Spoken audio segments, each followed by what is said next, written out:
this week, getting ready for the first SEC road game of the season? It was good yesterday, and it was good today. We had a lot of things to clean up today, so I didn't love the results, but I love the energy and focus and the enthusiasm. You know, it's a rivalry game. Our guys are passionate about this game, and I thought they practiced hard, not always smart, but we got after it today, had a good physical practice. It'll be a physical game, so we need to be ready for it. Expect it to be hot, and practice in the heat. Yeah, Coach, this is an Auburn team. It's forced 8 turnovers through 4 games. What are they doing on the defensive side of the ball to turn teams over pretty successfully? Yeah, they get a lot of havoc. I mean, there's a couple clips against A&M. You know, they're punching balls out. You can tell they're coaching it. They're violent, stripping at balls, going after it, and you know, that's the going rate in the country. You got to protect the ball at a higher rate now than ever I can remember. I mean, the art of getting turnovers and forcing them is so harped and coached upon on defense that, I mean, it's almost double that on offense now, protecting it. So the two are like meeting in the middle. They're protecting it more. We're coming after it more, and it just keeps raising the standard of people getting after it. They've done a good job of that. They've also got some interceptions that's helped with that.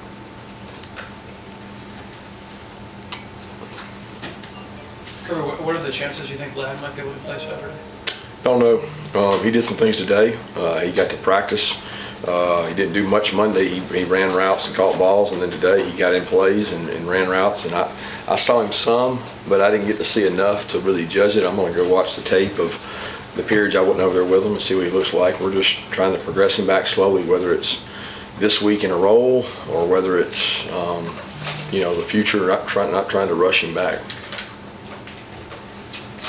Hey, Coach, I just wanted to hear your initial thoughts on Peyton Thorne and the style of offense you're playing on Saturday. Yeah, extremely athletic. I think, you know, everybody gets, I mean, Robbie Ashford is an elite athlete. He is so fast, so quick. But, you know, the thing is, Peyton Thorne's a good athlete too. And he can take off and run at any time. He can do all the same runs. I mean, he's made some pretty impressive cuts and touchdown runs. So they both are really good athletes. Kirby, what have you seen from Roderick and Kendall this week, just getting ready for Saturday? Yeah, Roderick hadn't gone much. He's been in the training room to them with the high ankle. But Kendall was able to go some today and did some stuff. Again, I saw him out there. I didn't get to see how much he did or how he looked doing it. I'll evaluate that on tape. But he was able to take reps and go and cut and do some things. Kirby, I was looking at Coach Freeze's transcript, and he was asked about the rivalry, and he said that he didn't sense the hate in the Georgia-Auburn rivalry like maybe some others. You've obviously been a part of rivalries against Auburn as an Alabama assistant at Georgia. Could you put into perspective the differences that you sense? The differences in what? The rivalries. The rivalries between Georgia and Auburn and Alabama and Auburn. Yeah, they're both rivalries. I mean, they're, you know, Georgia-Auburn is a border war rivalry. Alabama-Auburn's obviously an in-state rivalry. That's on another whole level of difference from being over there because they live with it 365 days. You know, we share that with several other out-of-state rivalries. There's no diminishing of a rivalry. I tend to agree with Coach Freeze. You know, it's not about hate for me. I don't look at it as I hate any of their players. I recruited a lot of them. I don't look at it as I hate any of their coaches because I like a lot of their coaches. I've known all those guys for a long time. I have a lot of respect for Hugh.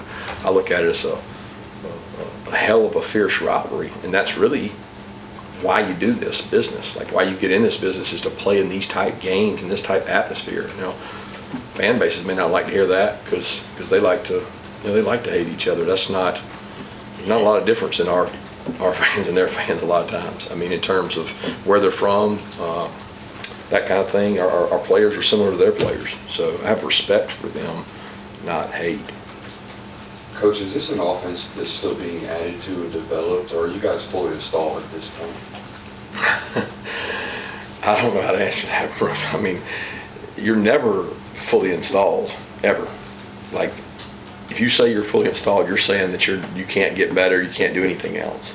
So you're constantly looking for a better way or a new play or something to do. But we do have what we have, and you know every offense carries over plays, and they might present it a different way or change it up. But there's coaches all over America watching games on Sunday to see a new wrinkle.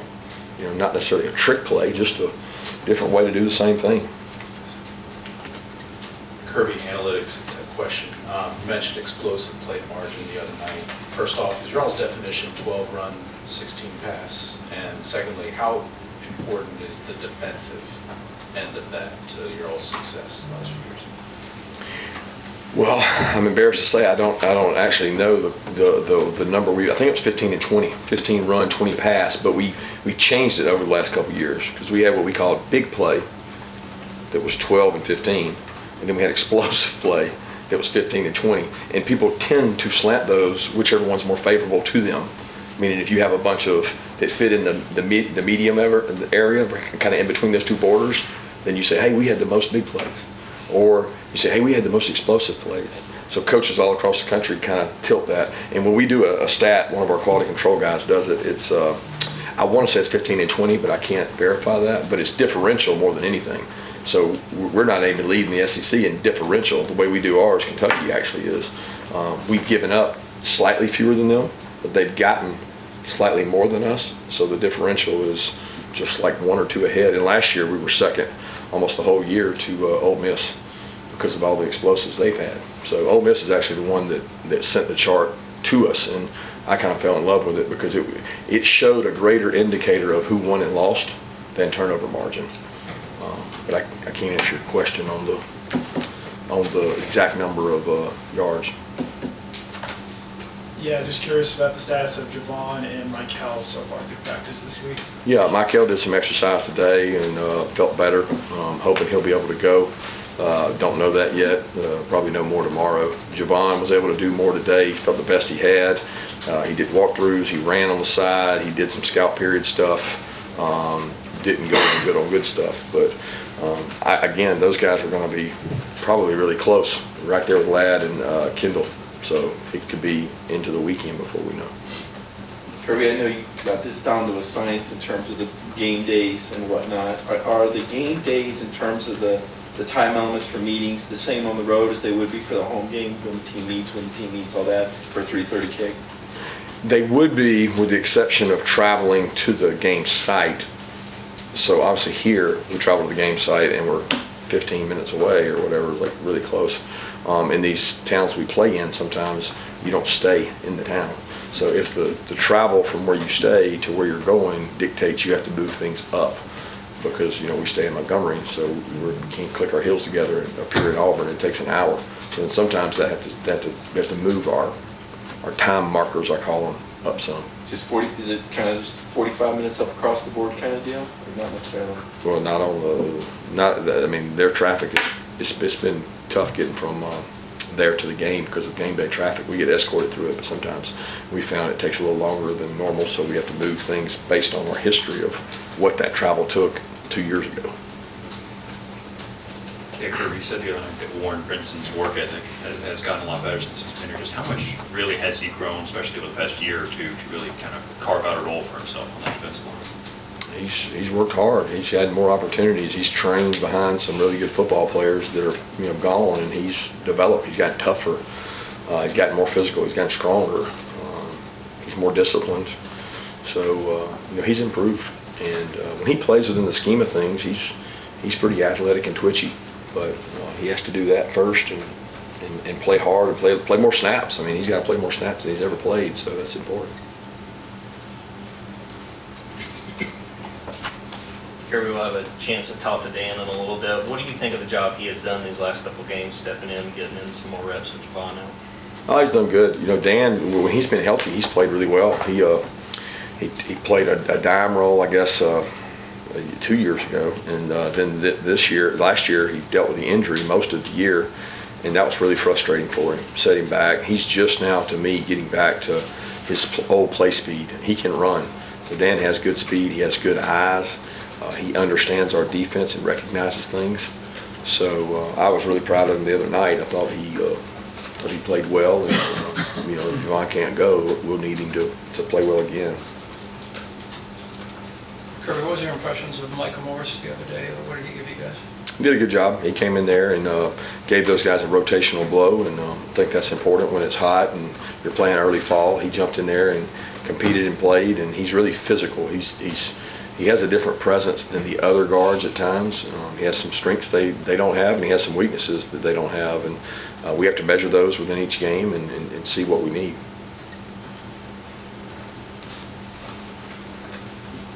Yeah, how have you seen Marvin Jones progress throughout this season? I know he missed the South Carolina game, but he was back out there this past Saturday against UAB.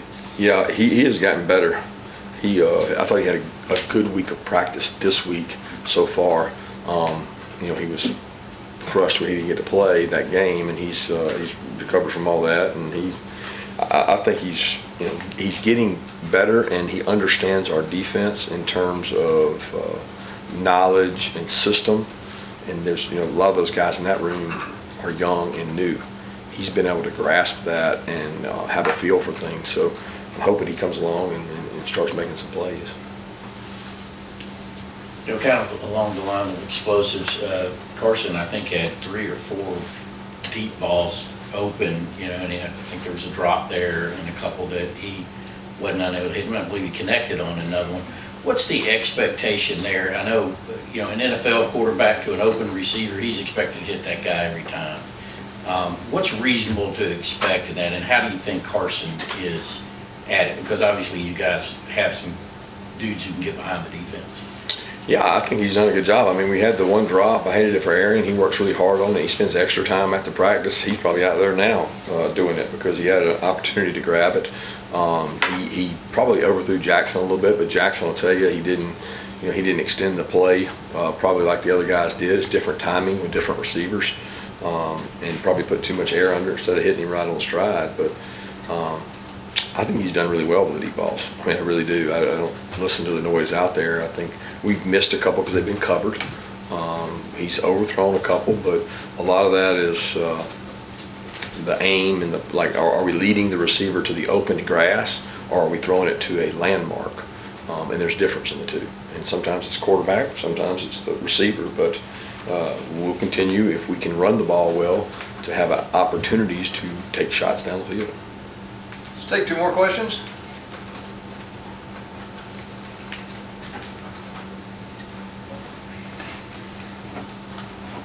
Which are impressions of Eugene Asante, and is he a guy that you got the game plan for, or just one of several guys like that? No, he's an athletic dude, man. He's the kind of linebacker everybody's playing well now, and a lot of these teams in the NFL are playing with. He's quick, he's fast, he's twitchy, he can blitz, he can play in space, he closes so fast, he covers down. A lot of his plays have been cover down, strip outs, cover down effort plays, I call them.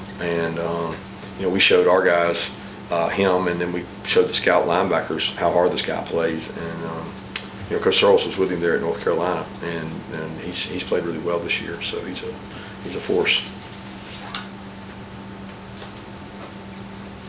Last one, anybody? Thanks, All right, guys. thank you.